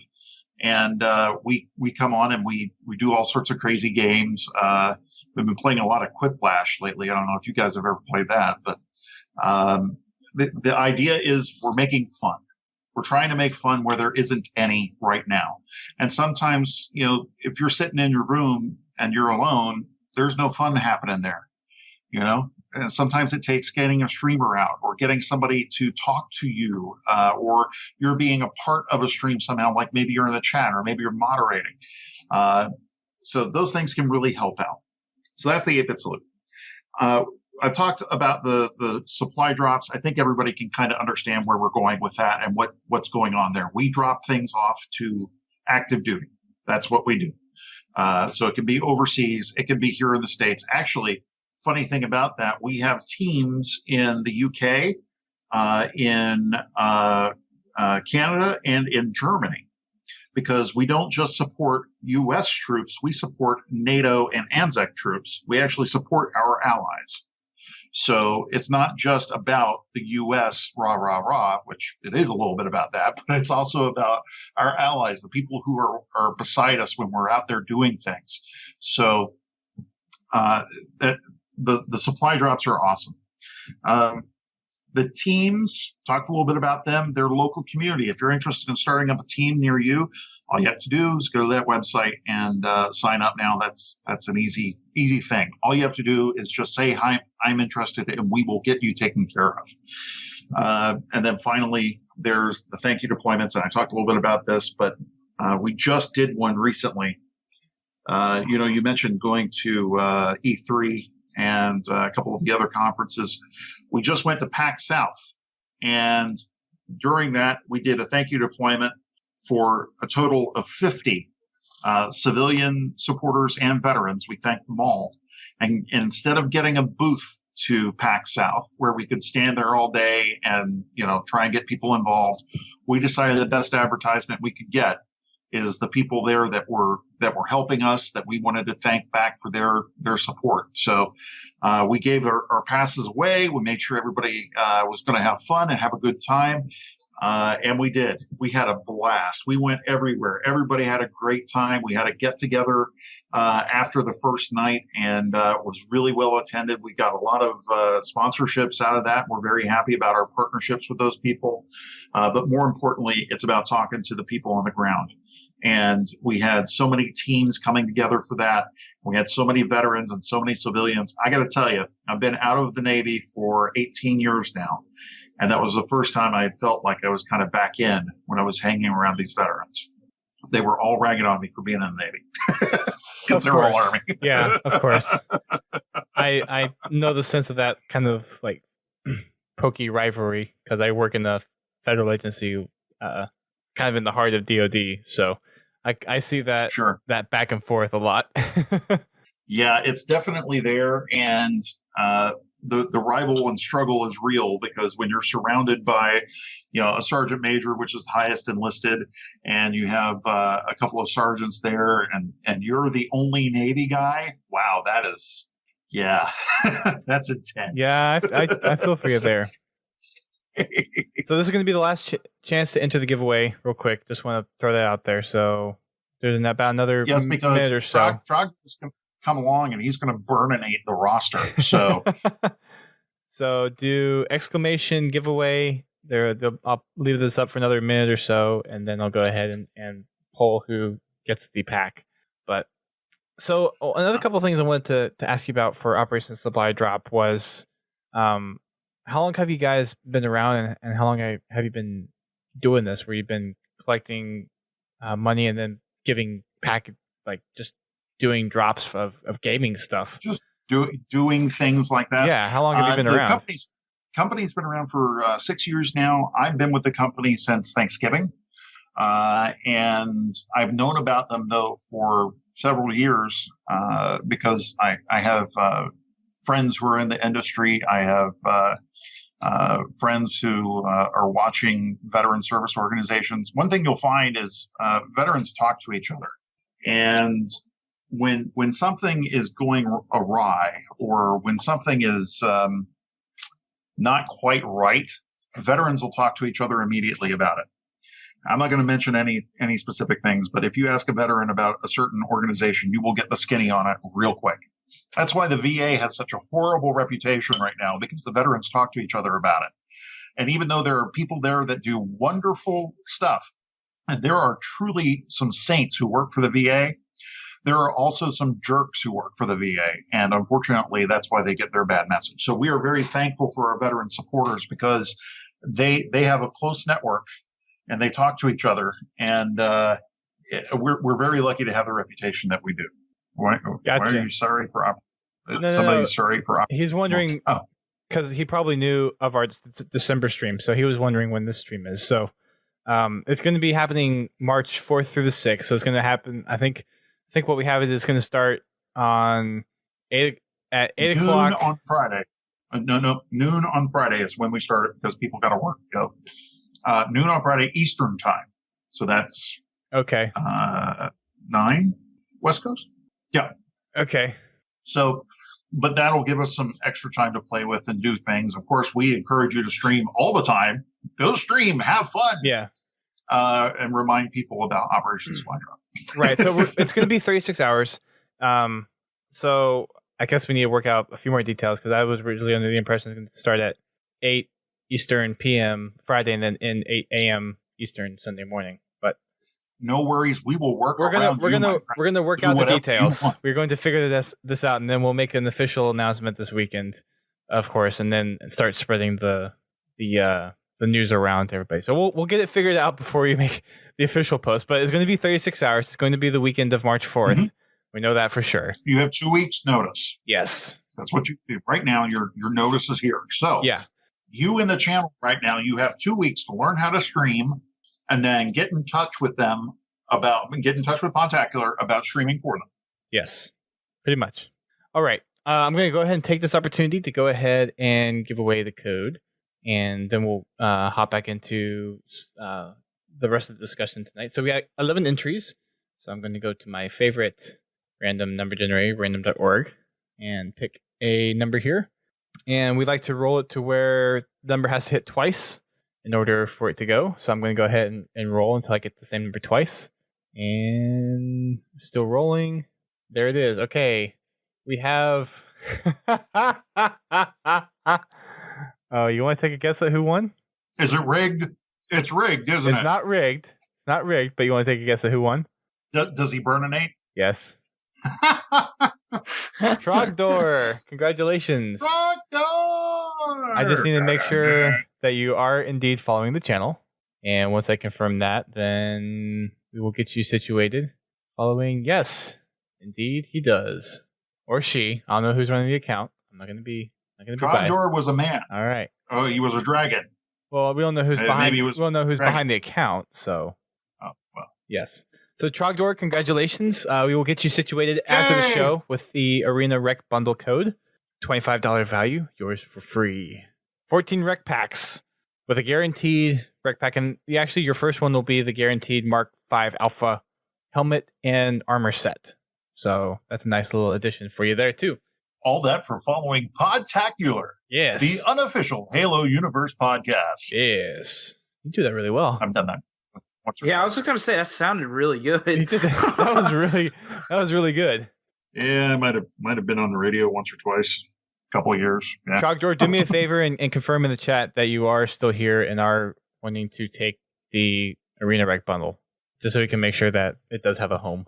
Okay, so a couple other things with Operation Supply Drop. So you mentioned that you deploy to active military that is overseas, and that you do stuff here on the home front with veterans, and they do stuff internationally with, I guess, like NATO allies or that kind of stuff. How often do you do drops, and what is usually in drops? So is it like a console with a bundle of games? Is it games cases, monitors? Yeah, actually, I'm surprised you know about those, but yeah, it is actually games cases. So what we do for a drop is, first off, we did over 50 drops in December alone. 50. That's a lot of drops. Yeah, for 1 month? Yes. For those counting, that's almost 2 a day. So yeah, that was a pretty big month. I got to give a shout out to our team that did that. They did a phenomenal job getting that stuff out there and getting it to the appropriate people. So a drop can be, it typically, as I understand it, is like 3 or 4 games cases that have Xbox Ones or PlayStation 4s or something like that. A whole bunch of controllers and a whole bunch of games. And board games, card games. So like Steve Jackson games, if you've ever played any Munchkin games, those are usually thrown in. They've been very supportive to us, and we really appreciate that, what they do for us. So they'll throw those in because you don't always have electricity. That's something people don't remember, is that sometimes overseas the electricity goes out because the generator's dead and you need gas or whatever. And we'll throw in T-shirts so that you're not always in your uniform. You don't always have to be in your uniform. Hats sometimes that are mil-spec, so they're okay if they want to wear them when they're not on duty. That's usually what goes into it. We also get just a crap load of games. And when I say games, I'm not talking about Furby's Biggest Adventure. I'm talking about like Fallout 4 or, Call of Duty or whatever the new game is right now. They will have copies of them because we don't believe in giving them crap. Does that make sense? Yes, that does. No, definitely. Yeah, no Barbie Horse Adventures here. Okay, these are okay. good Let's games. not judge. I mean, no, I'm judging. Barbie's Horse Adventure was a horrible game. Should never have been published. I mean, the story was horrible, and then the RNG was just completely wrong on it. But anyway, somebody's going to be thinking about that one. So that's what goes into a drop. Now, we don't just do drops for active duty deployed, although we do drops for active duty deployed. We also do them to hospitals. We also do them for common areas at bases.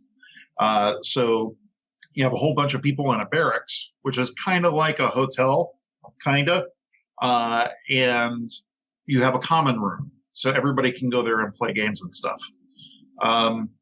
That's what we try to do. We try and bring fun there because it is hard sometimes. You could be in a building full of people and you can be alone.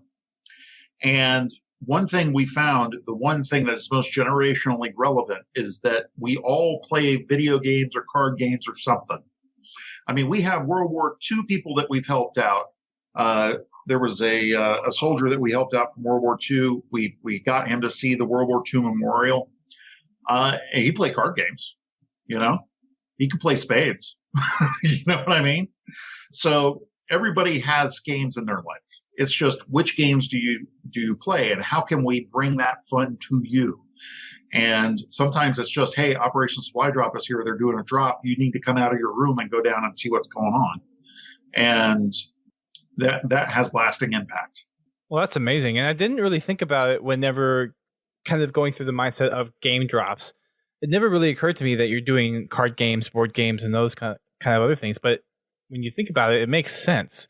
So that's actually really cool that having something like that, because you mentioned not having power, which is something that is an issue for being in combat zone. It's a little hard to play Halo 5 when you don't have power. Yeah, or internet because of the internet connectivity requirement. I mean, even there. I mean, yeah. Because bandwidth is very, very precious. And everything is being monitored by the state that you're in or the country you're in, excuse me. It's not a happy, fun place to be. We know that.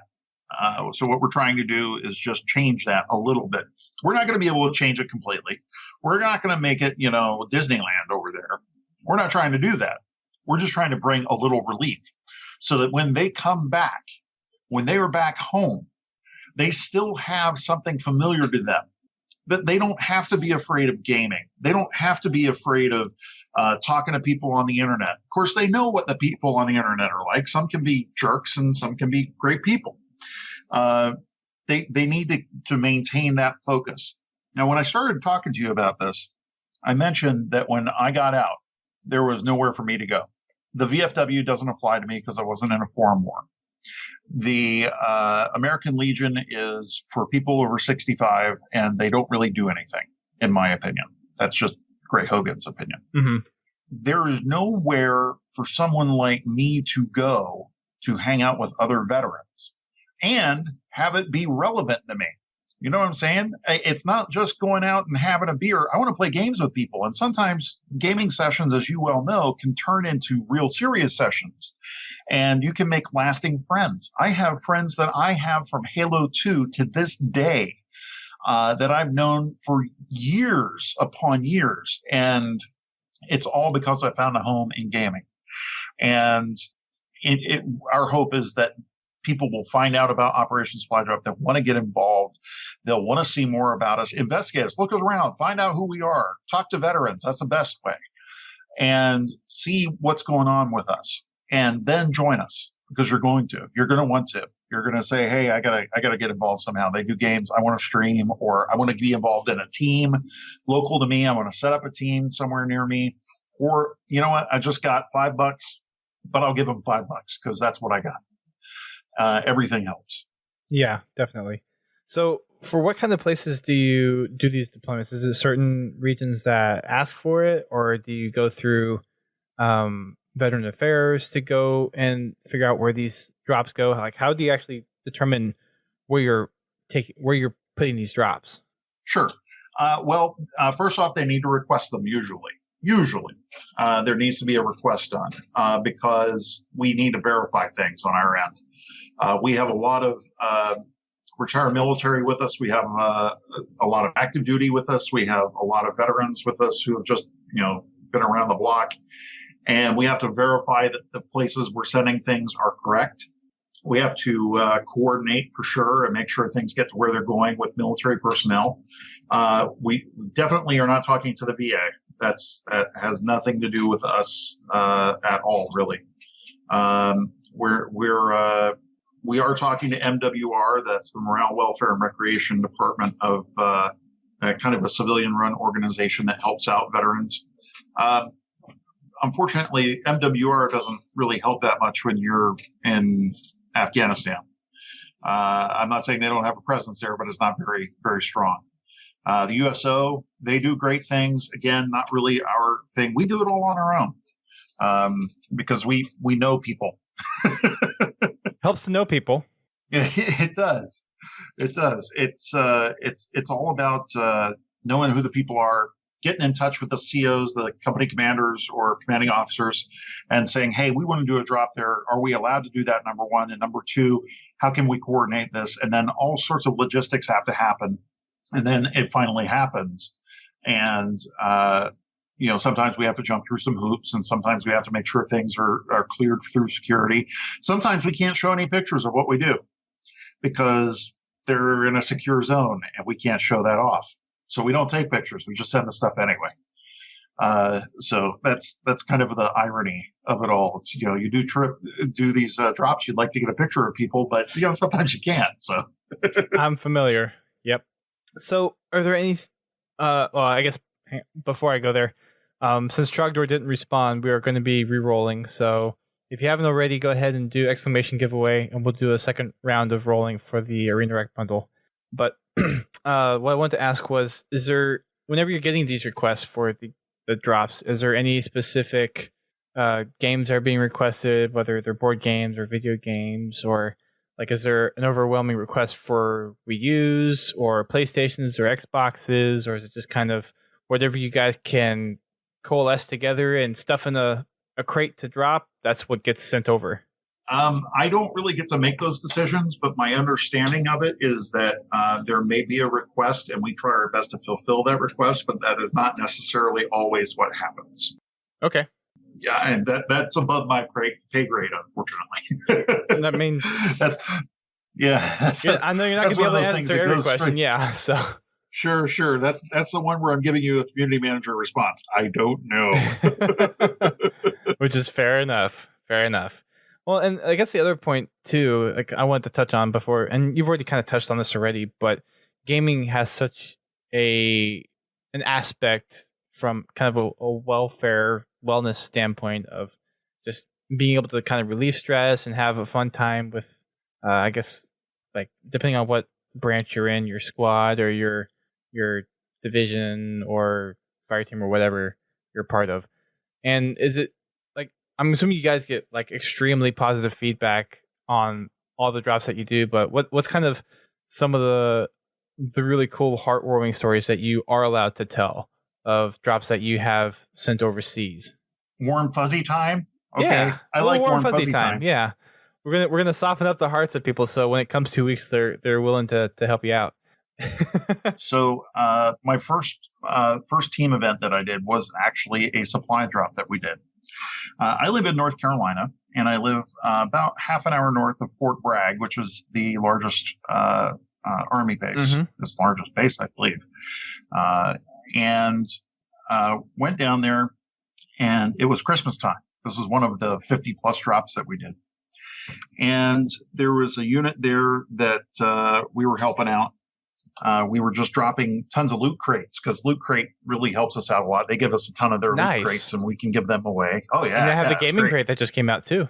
Well, the Loot Crate is the... yeah. No, there's a separate crate that came out. It's Loot Gaming. Yeah, well, the Loot Crate before was kind of gaming, and now they've bifurcated into a couple of different things. That's right. Yeah. So here we are with all these loot crates, and we have like copies of Fallout 4, and I'm looking at it going, gee, man, I don't even have that game. That's pretty awesome, So we're there for their Christmas dinner, and people are smiling and people are having fun, and I'm going around being a crazy person because you might have been able to tell I kind of can do that. And bringing smiles to kids' faces, bringing smiles to parents' faces, and helping them all just kind of get settled in the notion that it was Christmas time and things were going to be okay. Unfortunately, I think it was 2 days beforehand, they had lost one of their own. And that impacts a family like this like you wouldn't believe. I mean, we're talking 50 to 100 people in this chow hall that was kind of converted for our use. And we were able to bring fun there. That's what sold me. That's what sold me on this organization. I was already working for them. I was already in knee deep. But when you see the smile of someone who has not forgotten, but maybe put aside some of their emotions to deal with later, or who has hope, you can't beat that. You cannot beat that. Hope is something that we all need to have. And, it was just 3 of us out there doing it. And Ray was the other guy, one of the other guys. Cody was the other one, but you don't know Cody. And 2 Navy guys and an Army guy. It was kind of weird. Fort Bragg. But that was definitely the warm fuzzy I got from it, was that here we are helping these people. Now, I had another opportunity to do something like that at PAC South. I had an Army veteran there who was going through some tough times. And when I was in the Navy, my job was to be a medic. And medics are not always the superficial. Sometimes it's what's going on in your head, and talked to this soldier who had gone through a lot of things, had been injured, had been almost mortally injured, but because of luck wasn't. And dealing with that and trying to find normalcy in life and trying to find their way. I never would have met him if it weren't for Operation Supply Drop. I never would have gotten to talk to him if it weren't for OSD. And I wouldn't have, talked to him just yesterday if it weren't for OSD. And it's things like that. It's connections like that we want people to have. That's why we're not going after the YouTubers who have 500 billion viewers active at the time. We want people who actually care, We want people who actually give a damn and who are showing it by doing something. A person asked in chat, VBG17 asked, what's the best way we can help? Cash? Cash, they say, is king. Cash always helps. But if you can't do that, which we totally understand, having been enlisted, believe me, I know about being broke. Time is something you can volunteer. Maybe on Saturday night, maybe you're not doing anything. Maybe you want to help us stream. Maybe you'll just go into a chat room where we are streaming and say hello and help the follower count. Whatever it is you can do, we'll take. If you don't have time, that's okay too. You can help get us other people who will get us time. So that's the best way you can help, really. OperationSupplyDrop.org is the place to go. And I'll throw a link up there in chat here in a minute. But awesome. I've had lots of interactions like that, and you could tell why I'm enthusiastic about this organization. You can tell why the people here are here. The organization does more than the one. If something happened to me tomorrow, I know that all of my guys who run OSD are going to step up and they're going to take care of business. That's just how it is. Kind of sounds like family to me. When you join the military, you don't know that you're joining a large family. And I mean, really, it's trite. It's almost like, it's been said so much that it doesn't have meaning. The word family, what does that actually mean? And what it actually means to me is that I can be in a room full of veterans. We could have different experiences across the board, but we all signed up. We all took the oath. We all went through boot camp and we all served. And because of that, we all have a common bond that many people don't understand. And that's not a knock against them. That's just something they don't understand. And I'm very proud of our civilian supporters because they get it. They're the few who get it. You know what I mean? They're the ones who are there. They step up. They've been with veterans. I have one guy. His name's Tim Hamlet. He loves picking on me about being in the Navy. Of course, he never served, but I let him get away with it because he's so good with his jokes. Nice. But it is a real family, and our family needs help. Well, we are very interested in helping out. Like we've been mentioning, we're going to be doing a big Halo stream with a lot of different Halo communities. Before we dive into the details of that, though, I want to go ahead and try to give this arena code away again. So I went ahead and rolled. Ooh, can I just pick a number? 1 through 9? Sure, go for it. 3. Always 3. 3? All right. So that means RDRZEWU. I have no idea if that's even phonetically possible to pronounce, but congratulations. Radar Z Woo. Yeah. Darzy Woo. Darzy Darzy Woo. Woo. Okay. That's how I'm pronouncing it. I don't know if that's right. It's probably not.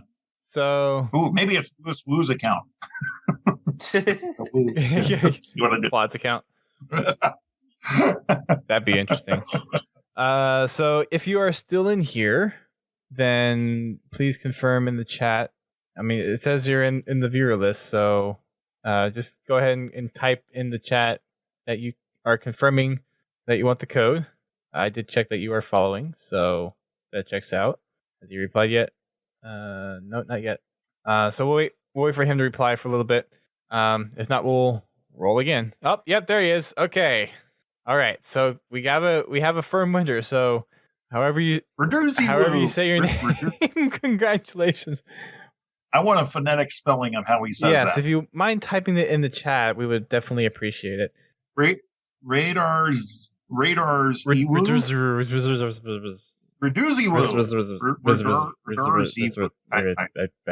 Yeah. Anyway. So congratulations on winning the Arena Rec code. We are actually going to start doing more giveaway stuff because I have a box of 5 copies of Last Light that we still need to give away, and I've got some $10 Xbox codes. I have a 3-month Xbox Live code. We have a whole bunch of other Halo swag. So we're going to actually start giving more stuff away on our streams. So make sure you come back every week. We're actually going to start giving away more stuff. Absolutely, because Podtacular's been there, and they're still around. Yes, somehow. Our Drew's Woo. Our Drew's Woo. Okay. We butchered that horribly. I'm calling him Drew. Drew it is. Drew it is. All right. So Drew, congratulations. If that works. So we have already kind of come up with a loose schedule of things that we're going to be doing during the Halo stream. Right. And we're still trying to work on getting other people. So this is one of the things that we wanted to kind of get out of the way. So this is us officially making an announcement that, yes, we are doing this. And we're going to be reaching out to a bunch of different Halo communities. And I was waiting for somebody to say it in chat. And it finally has happened. You sound like Deej. So first off, I know Deej. Okay. Second, Deej sounds like me. He mocked my style and has been trying to be me ever since. Now, it just happens he works for Bungie and I don't, but, that's because of an audition tape and the mix-up and he put his name on it. Anyway, long story short, I like Deej. Deej is good people, but I sound better than him. I think it's universally agreed. See, I was going to say something, but I didn't want to, insult or any. I don't know. I just didn't want to say. I was like, he sounds like Deej, or he sounds like you or whatever. I've met Deej several times. Pretty decent dude. Yeah, and, he actually had a Halo 2 clan gunslinger.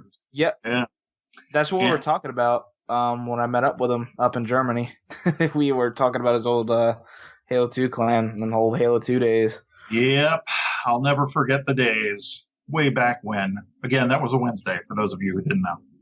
So yesterday. Deej is awesome peeps, but he sounds like me. Glad we got that clarified. I'm also older than he is. Okay. Yeah, that makes sense. Yeah. All right. He has the looks, I have the voice. Fair enough. So you just got to mix the best of both worlds then. That's right.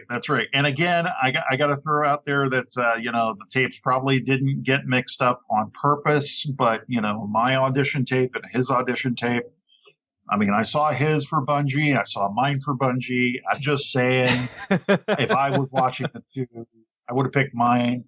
I'm just Fair saying. enough. I'm just throwing it out. I actually got to play with I'm sorry. I'm just going to keep going, but I actually got to play in a couple of Hump Day challenges myself. And I was playing with one of the multiplayer designers whose name I can't remember, and I've looked for it, and I still can't remember it. And we were playing Halo 3 on the huge ice map, Avalanche? Is that the name of it? What was the big ice map? Yep, Avalanche. Yeah, Avalanche. Okay. Yeah, okay. And I was spawning on red side, but I was blue. And I said, thanks, Bungie, because it put me right in front of them. And he said, what's that? What's that about? This multiplayer designer. And I said, well, whenever we die because of something stupid like a bad spawn point, we always thank Bungie for all of the love that they've given us. And he found that particularly funny because, of course, he worked for Bungie and was in charge of that kind of stuff. So I realized my faux pas afterwards, but I don't know if that's why I didn't get the job and Deej did. I don't know. To remain a Might mystery, have had something. possibly for the rest of the time. Who knows? Yeah. Very interesting. I will be honest. I didn't really catch it, but now that someone's mentioned it, it does. There is a similarity there. Does Deej have any catchphrases by now? There's Yeah. catchphrases that was brought upon him. That's true. Okay. He has a I'm not style, going to try any. I guess. Yeah. Yes, Deej wants to lower his voice a little bit, and he wants to sound more articulate. So he'll talk a little lower. Well, no, that's Batman. That's too low. This is my Deej impression. Yeah, well, that sounded more like Dr. Claw. Everybody says that. From Inspector Everybody Gadget. says that.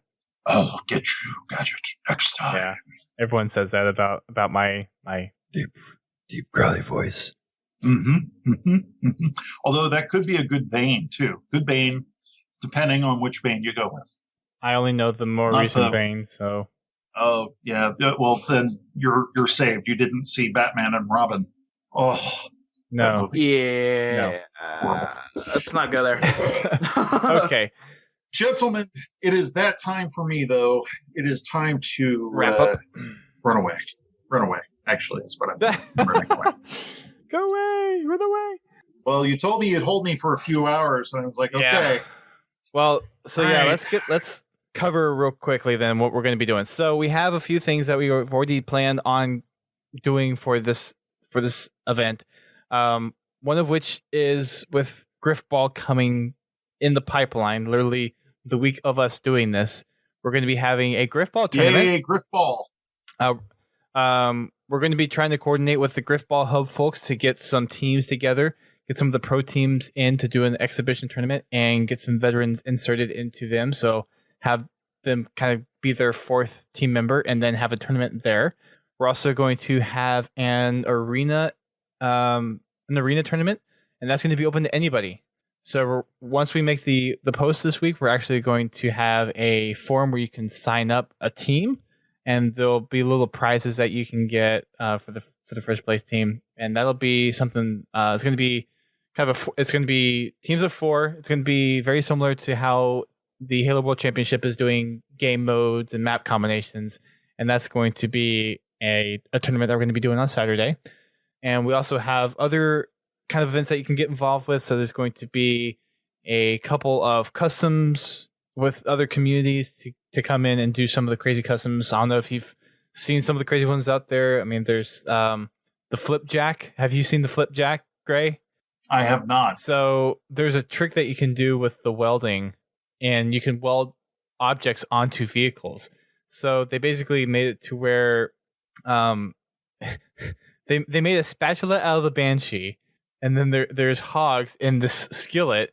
And the idea is to flip the hogs out of the skillet using Banshee tricks, Banshee flips. That's awesome. Yeah, it's something that came up over the past week or so.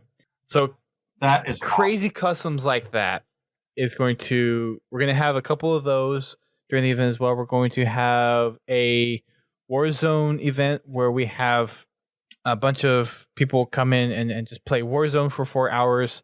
We're going to be doing giveaways. We're going to hopefully have some machinimators come and make some stuff for us.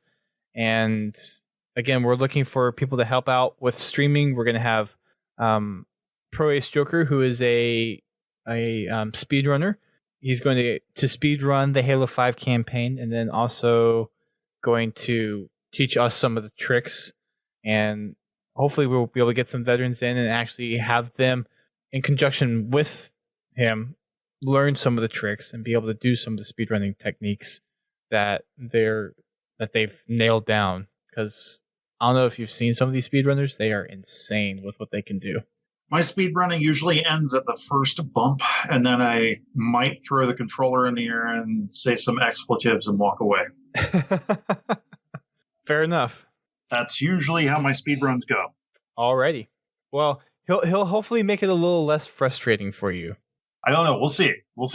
I'm very easy to train. I think that's the goal, and he's really good about explaining what he's doing, and a lot of the speedrunners are actually that way, where they do a very good job of explaining what they're doing and how they're doing it and all that stuff.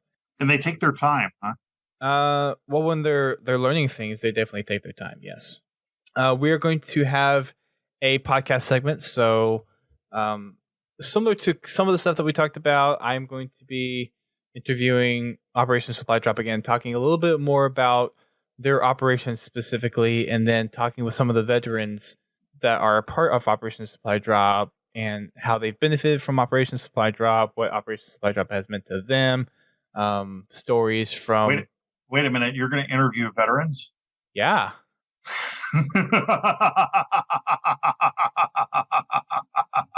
I'm going to make it happen. Yeah. Remember how I said I was going to give you my maniacal laugh? There it is. All right. Yeah, there you go. So we're going to do a podcast, and then oh, he sold it. Oh, come on. That was good. And then Duquesne is going for those who don't know, Duquesne is a very famous forger. He's known for making race maps, so he's going to make a race map for us specifically for this event, and we're going to have a couple hours of racing in there as well. So that's kind of our temporary schedule. We're still kind of pulling things together, but again, like Gray said, if you're interested in helping out with streaming, or if you have any ideas for what we could do to fill the time slot, I think we've covered pretty much mostly everything as far as covering everything that we can do in Halo 5. I think with the addition of Assault, Oddball, Ricochet, and Fiesta, there's going to be some other things that we'll eventually add into the mix. I think there'll be several different custom segments to really kind of feel out some of the new stuff that's going to be coming within the week of us doing this event. But again, if you're interested in helping out, then please reach out to us, and we'll definitely try to work you in to some part of the schedule. And we're going to be reaching out to a bunch of different communities to get support with this. So again, if you are looking to register for the Arena Showdown, the Arena Tournament, then that form is going to be up this weekend. You'll submit in your team name, and then you'll have gamer tags for all 4 players, and we will allow a substitute in for the team just in case one of the team members has something that comes up during whenever you're supposed to be playing. So we will account for that, and we will allow a sub per team. So that's kind of the schedule we have for now. Thank you, Gray, for coming on and telling us a little bit about Operation Supply Drop. We are very excited to be doing this for you guys. 343 is officially supporting us as well, so we're going to be getting stuff from them to give away. We're going to be hopefully getting some like t-shirts, some Mega Blocks, hopefully some rec codes to give away as well. So lots of stuff that we're trying to pull together, trying to get a lot of different involvement with this. So we're going to be pushing hard to get a lot of interaction and involvement with this. So you will hopefully see us approaching your communities about something if you're hearing this podcast. That's the goal. And if you don't spread the word. Yes, please do. That's what. Yeah. Yes. Yes. So please spread the word if you are able to help out anyway, or if not, then please help spread the stream whenever we do it. It's going to be again on March 4th is when we're going to start, and we'll nail down the times here over the weekend, and then we'll make it official when we're doing stuff. And again, if you're interested in signing up for the tournament, then please do. We didn't cover any campaign stuff tonight. We'll be back on top of that next week, and we'll also be talking about the North American Finals and probably whatever news comes out. We'll probably get a little bit more information about the February update leading up to the stream and a few other little goody tidbits of information. Great. It has been an honor and a pleasure to have you on the podcast tonight.